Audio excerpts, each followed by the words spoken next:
reasons. One just has to look outside the window of this office that we're in right now, and they can see the changes that are happening in this area of the city. There's a lot of economic development that goes on right now, and we want to make sure that this neighborhood remains a wonderful place to live and work. With that comes the importance of technology and innovation. Massachusetts and Boston in particular are national leaders in technology and innovation, and that's one of the things that's driving our economy right now. So we want to make sure that those two topics stay at the forefront. Again, I want to thank you all for coming. I'm going to turn it over to our moderator, Lauren Basinski, who is going to take over from here. Lauren. Hello, candidates. Hello, everyone. Good evening. Thank you all for joining us tonight to learn more about these candidates for the 1st Suffolk and Middlesex District State Senate seat. I think you all would agree with me when I say no fewer words are spoken more in the Massachusetts political sphere than technology and innovation, other than maybe budget. These terms have become staples of how Massachusetts is marketing itself in the world, what our colleges and universities are excelling at, and what our elected leaders are betting the future of the Commonwealth on. They impact our economy, our education system, our transportation access, and our quality of life. The race to succeed former State Senator Anthony Petrocelli in representing the 1st Middlesex and Suffolk District represents the first open race for the seat in 9 years. The Senate District is one of the most complex in the state, comprised of a diverse fabric of neighborhoods across Boston, Revere, Cambridge, and Winthrop. Tonight, you'll hear from 3 of the candidates running for this seat: Lydia Edwards, Diana Wong, and Jay Livingstone. All the candidates were invited to attend, but some, alas, were unable. After each candidate gives a 2-minute introduction, I will kick off our question and answer period and then open up the floor to questions from you in the audience.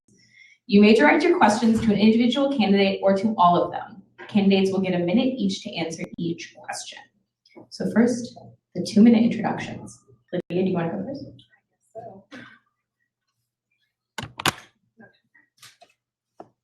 Hi, my name is Lydia Edwards, and very briefly about me, I'm a public interest attorney. That means I work in legal aid. I work at Greater Boston Legal Services, which is actually very close here on Friend Street.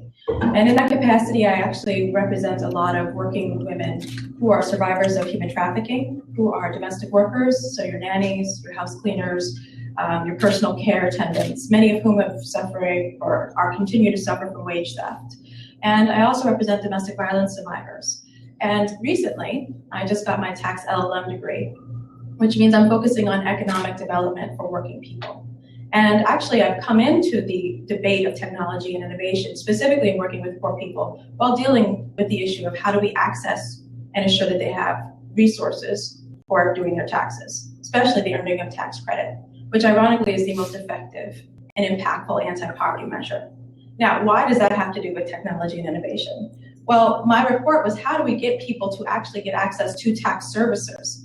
And the number one way in which we could do that is following telemedicine's model, which is one of the most innovative, most impactful ways in which poor people have access to technology, because they're talking to their doctors through TV, through Skype. And that way, poor people throughout the country, and sometimes on Indian reservations and throughout small rural areas, are able to access medical care. And I think that that's the perspective that I really have with technology and innovation, is to make sure that as we grow and as we continue to be leaders here in Boston, especially, that we do not create a digital divide or a gap, because access to technology is really going to be one of the determiners of how far you can go in life. For many of our children, it's very important that they begin to learn how to code early on, that they have access to education and support within the public schools or charter schools or any place where they're getting an education to make sure that they can actually be prepared for today. So I'll stop there. I look forward to your questions. I have a lot to talk about, but I understand we're all under a time crunch. Right? Did I make it? Okay. Thank you so much. Diana? I actually have to leave early, so I'm going to direct you to my website, all of you very tech-savvy people. Oh, well, corny joke, no one laughed. Okay, it's about time. Okay, that's fine. I knew I was walking into something that could fail.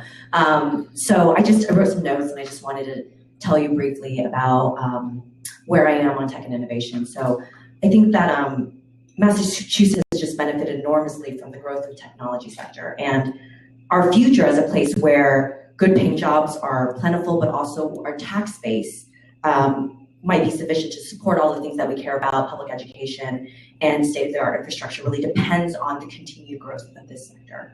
So we don't have the perfect system, but we have the potential we need to get there. So what I want to see is strong collaboration between the technology and public sector, and we can and should have the most advanced government because it benefits from the knowledge of this really important industry. I think that's important that we have laws that encourage innovation and experimentation, that continue to attract the most innovative thinkers and doers, laws like non-compete reform, which I think a lot of you would agree with me on, and a landscape that encourages everyone. I generally don't favor government picking losers and winners, individual companies that might benefit from the government's favorable treatment, but an environment that actually encourages businesses generally to succeed. I'd rather use our tax dollars to build infrastructure in schools that give companies a tax break.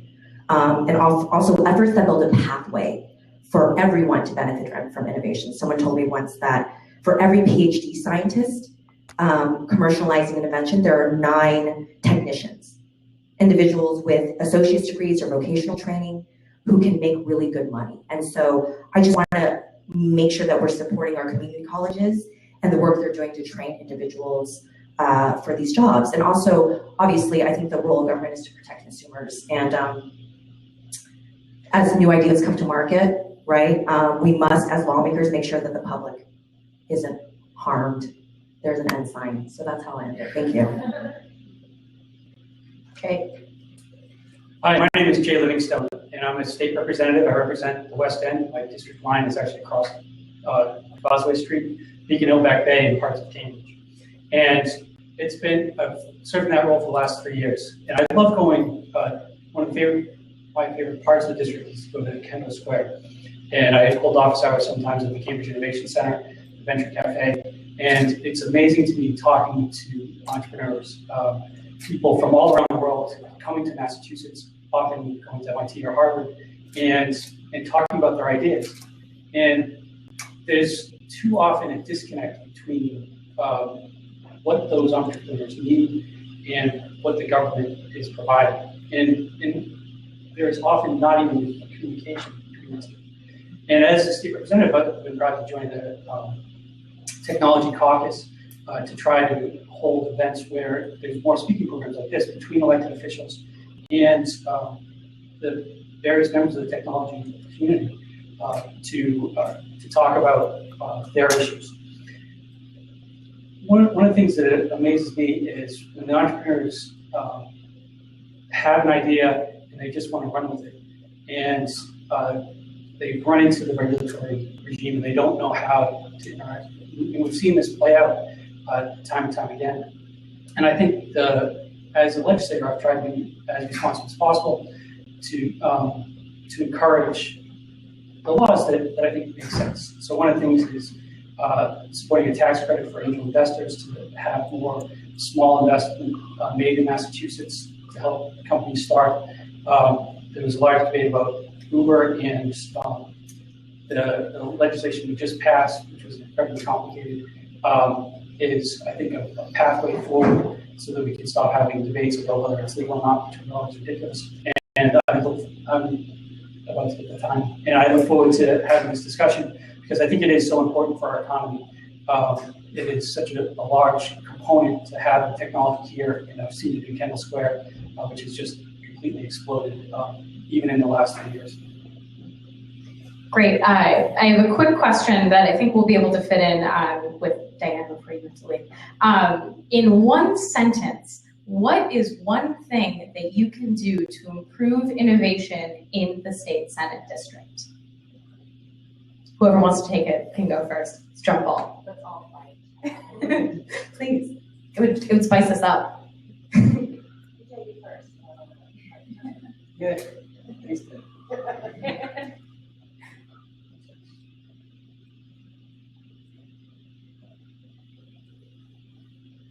I ask the tough questions. Yeah. Okay. I'm gonna try to give it away and take it back. I think you have to remove prohibitive regulations that don't allow the ecosystem, the proper ecosystem for tech innovation to flourish. comma, and workforce housing and reliable transportation, period. That works. Okay. It's a run-on, but it works.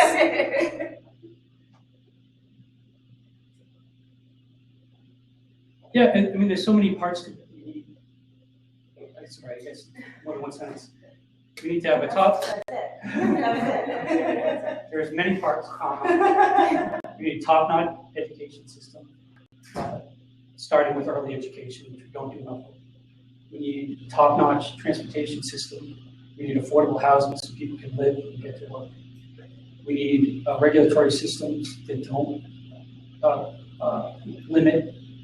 I support getting rid of non-competes. And we need to have tax systems in place that make sense to encourage the type of businesses that we want. That was quite the run-on sentence. I didn't see any comments in there. Okay, that was. But that works. All right, Lydia.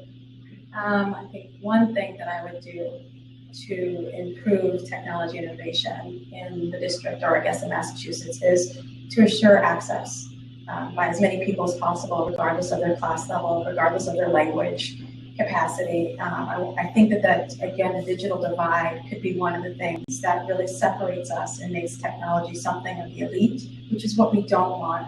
It is something that we want to be assured that it's accessible by all of us. I know that's more than one sentence, so sorry, but you had run-ons and commas here, so I figured I can get some words in there as well. We're just trying to keep it short, slightly. It's digestible. We're close to the Boston Harbor, and it's like you're all throwing tea in the water. I don't know what to do. First question out. Oh my God, you're witnessing a revolution, people. So, looking at issues that you guys would be dealing with in the legislature, and looking at something that the House dealt with, obviously in the Senate. One of the issues that came up with the recent ride-sharing legislation was that when the House ultimately determined what they wanted to do with it, both taxi and Uber, ride-sharing companies, were not happy with the bill. In the Senate, what is one thing that you would do to tweak the bill to make it amenable to innovation-based companies such as ride-sharing companies like Uber?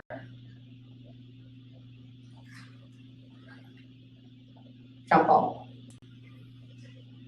I think one of the things, well, I can't really speak if Uber will like my suggestion or not, but I think one of the biggest concerns and one of the biggest back and forth jump ball issue was about the employee status concern of partners, I think they're called in Uber, and how they would be treated. So I think if at anything, I would push for maybe more of a committee or a balanced approach to looking at how someone can be part of a company and not necessarily come under direct employee status, in a way that assures their protection, assures that they're being paid correctly and they know all of their rights, and that they may be opt in or out depending on a compensation or an option to be compensated more or less. But I would look at that kind of conversation.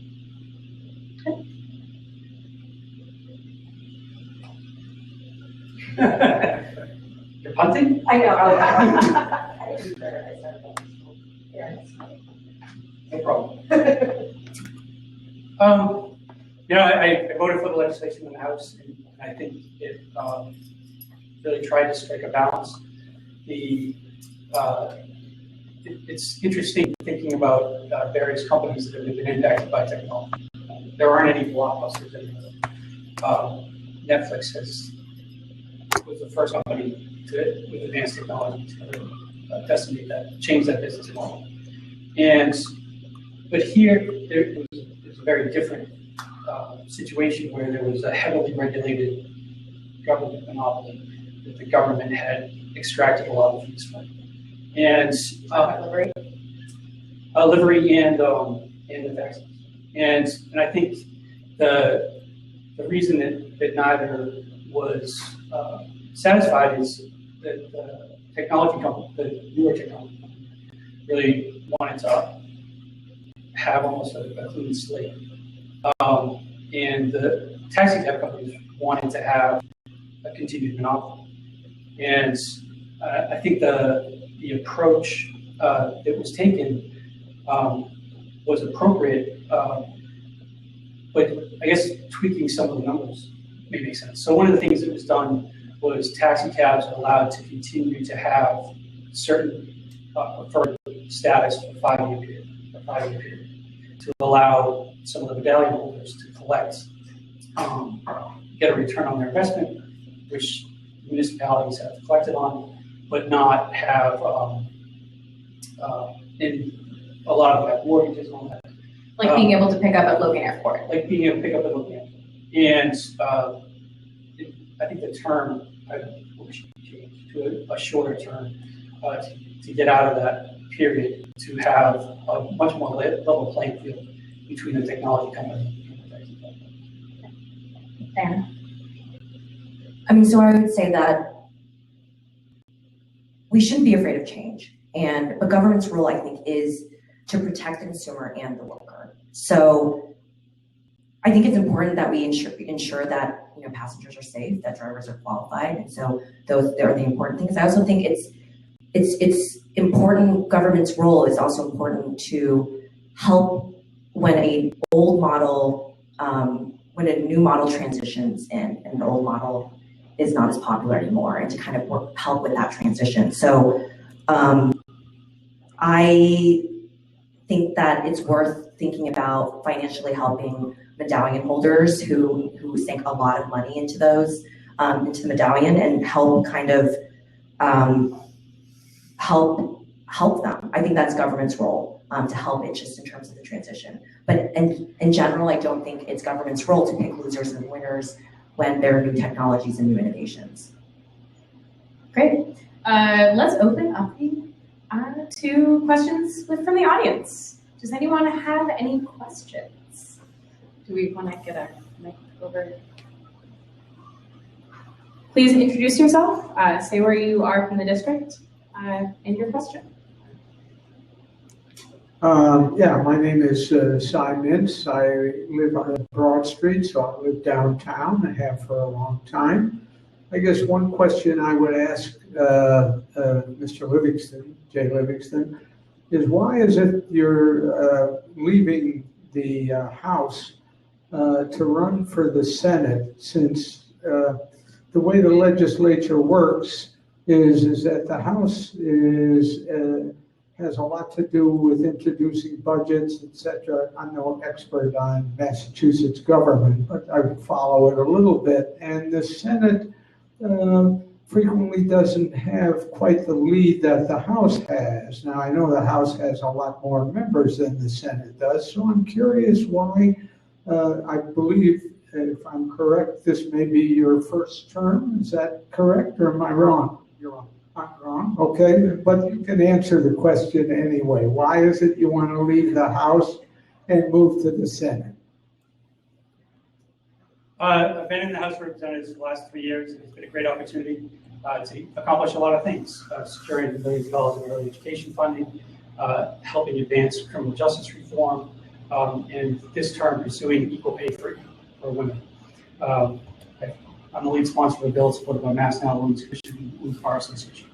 And I think that for me, there's a different opportunity in many different ways, moving from the House to the Senate. Personally, it's a greater district. It's a larger district. It's a more diverse district. There's many more challenges to deal with. I got into this job because I want to make a difference for the communities. I want to make a difference for Massachusetts. And the state senator is dealing with a larger area. And I think that's probably the biggest thing that's driving me. Certainly there's differences as being one of 40 members versus being one of 160 members. But I think there's also a benefit to the districts electing somebody from the House of Representatives to the Senate. And that's that I've already successfully navigated the House.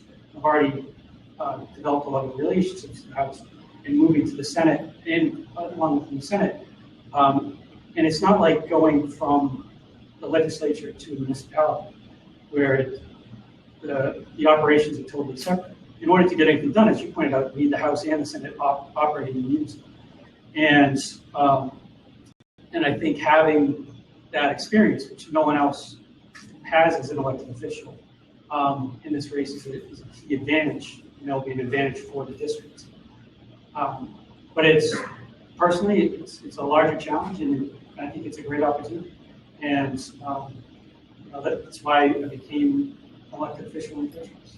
I like to dive into issues. I like to face challenges. I like to make a difference for my community. That's what I've always done as a lawyer and now as a state representative. Next question.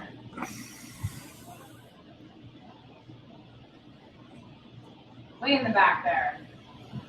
Please tell us where you are from and who you are. Hi, my name is Tom Ryan. I live in the North End. I have two questions, but both related to the same thing. The Seaport District is where most of the jobs are in Greater Boston, and it's one of the major economic centers is actually in the East Coast. With GE coming here, it's supposed to be the Innovation District. Two questions, same thing. How is someone from the North End expected to, or other parts of the Senate District, how do you recommend they get to the Seaport District for a future job? And when a GE executive lands at Logan, or someone visiting GE to go to GE's office, and they can't use Uber, what does that say about the Innovation District?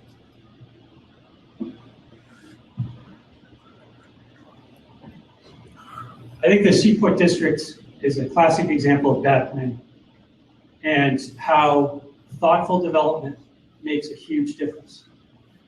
We have, the city and the state has done a lot to encourage development in the Seaport. And it is the Seaport and Kendall Square.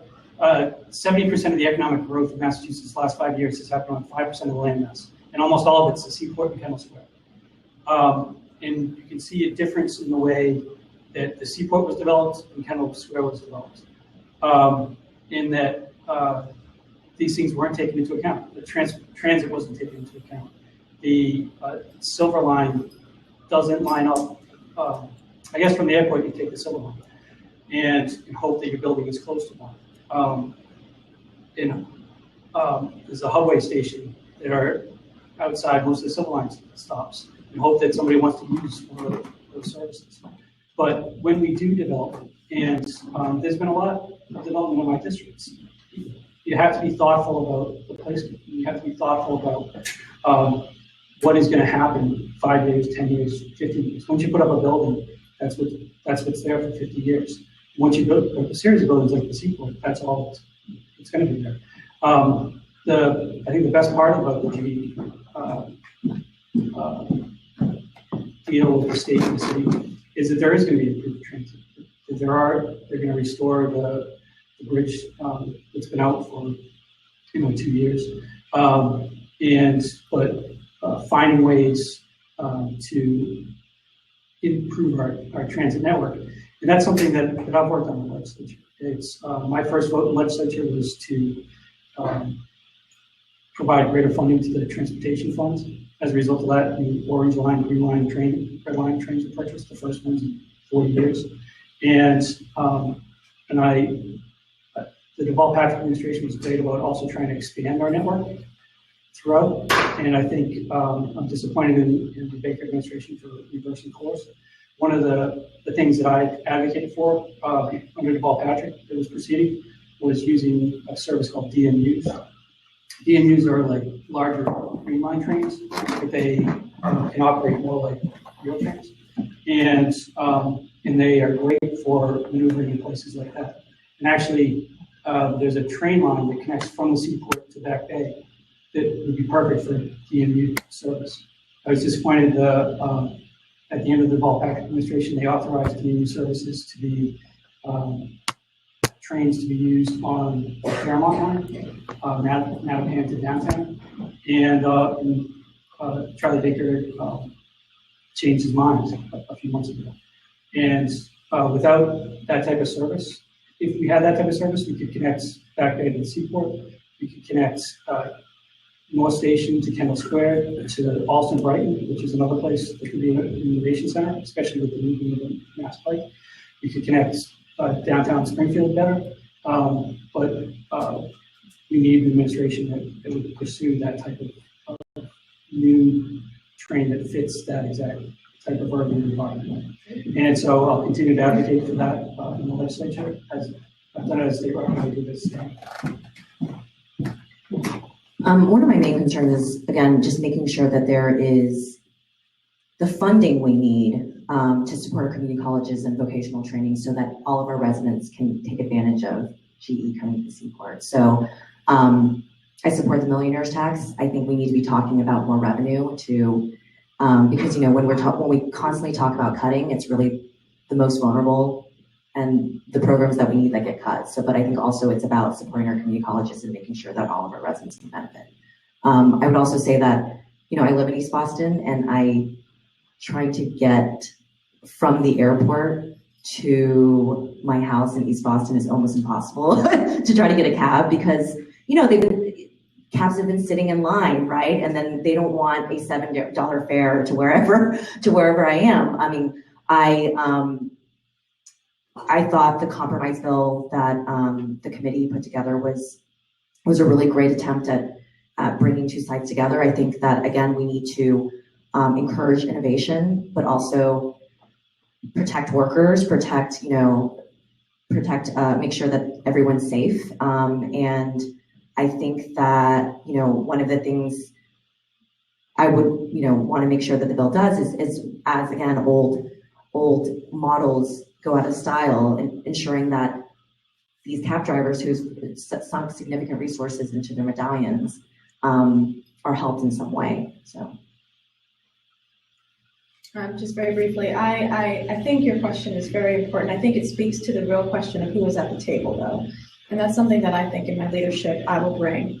It is a question when you talk about poor planning, or we talk about now we have this building and we have no transportation, or now we have this new kind of company coming in. The question for me always is, who is at the table to make those plans? Who are they, quote unquote, representing? And who is going to be directly impacted? I work on the other end with individuals who are low income, who are oftentimes the ones who are greatly impacted but never invited to the table, never asked their opinion. And they're the ones who rely on public transportation. They're the ones in many cases who are now taking Uber and Lyft. Sorry, Lyft doesn't make sense. Did I mention Lyft? Sorry.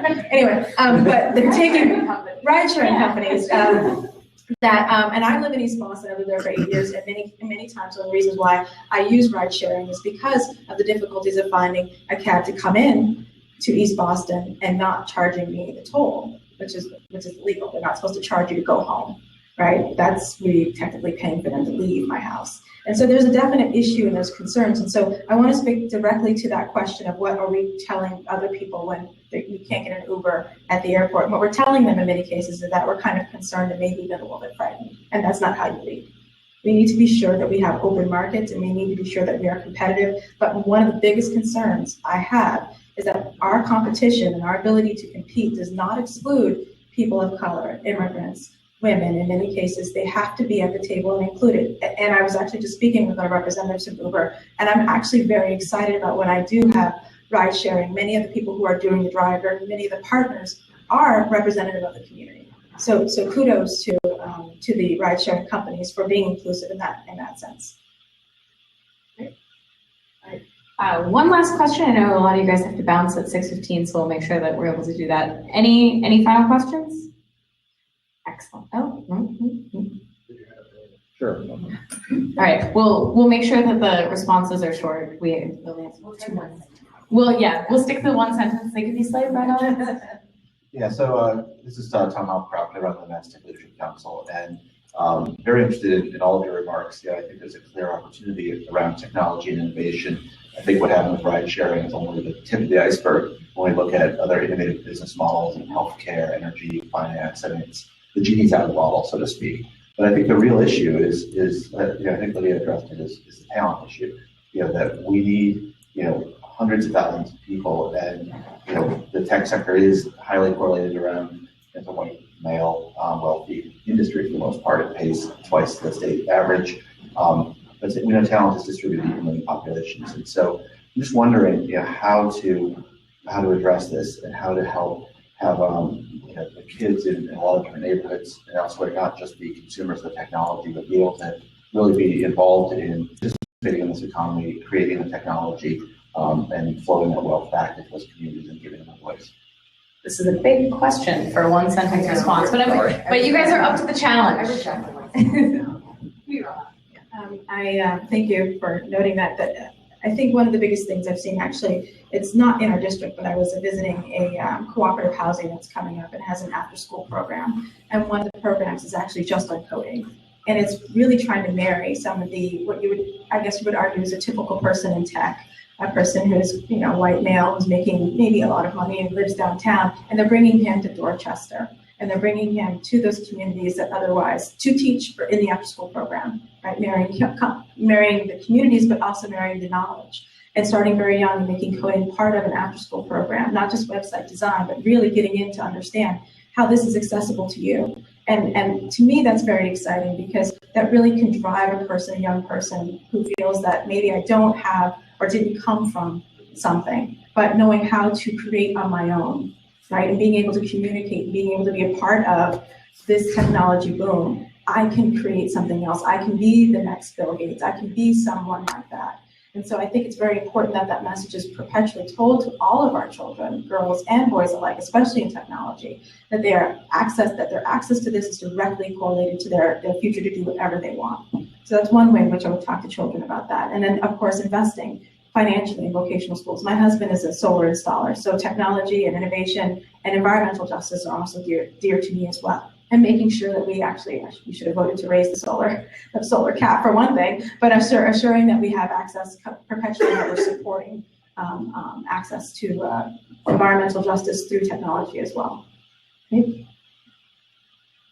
So I've spent my entire career working within the State House within the system to change the system. So I started working in the State House 10 years ago. I walk in, we're supposed to be such a progressive forward-thinking state. I was the only Asian American, 200 legislators, no Asian American legislators, 25% women legislators 10 years ago. That hasn't changed. It's still 25%. There's been no forward movement. And so I wanted to do something about it. I realized that you can't just cross your fingers and hope things will change. You have to actually attack the problem at its root, right? And so I started the country's only political leadership organization for Asian American women, really recruiting young, low-income Asian American immigrant women who feel most disconnected from government but need it the most. And you bring them in, you train them, you support them, you mentor them, you give them safe spaces. And we've graduated almost 50 who are now able to connect the State House and the community. But really, I think what it is making sure it starts with leadership. It's hard to imagine you belong somewhere if you don't see faces like yours. So I think having diverse leadership is absolutely important. It is absolutely about having people at the table who are constantly thinking about, diverse people at the table who are thinking about other communities, diverse communities, because outreach you can't just expect them to come. You have to go find them, right? You have to meet them where they are. Why was it that Asian American women were invisible? Right? And it's because they felt intimidated, because they never felt welcome, because of all these reasons. So we went and found them and we told them, this is a program that will support you and, talk to you about issues that are important to you and really kind of meeting them where the need is. So I think a lot of it is outreach and a lot of it is walking the walk, right? The leadership has to look like it and has to be deliberative about going into the community and recruiting. So. It's amazing how much of a disconnect there can be. In Kendall Square, there's a housing project a block from the Cambridge Innovation Center. And that people living there don't think they can ever get a job on the other side of the street. And I think there was an effort by the city councilor that I think is representative of what we should be doing to bring community leaders from that neighborhood together with some of the local businesses and start internship programs in the schools. The state has, on a state level, I think the role is to encourage innovation educational opportunities where we can. And one of the things that the state funded, not in this context, but was Lab Central in Kendall Square, so that young, starting biotechnology companies would have the equipment they needed to launch, so that there was a much greater ability to launch those companies. And I think having innovation centers in lower income communities, particularly there's one in Dorchester, the city of Boston, just started with some state funding, is key to bring people from the exact neighborhood into meeting entrepreneurs and developing mentorship relationships.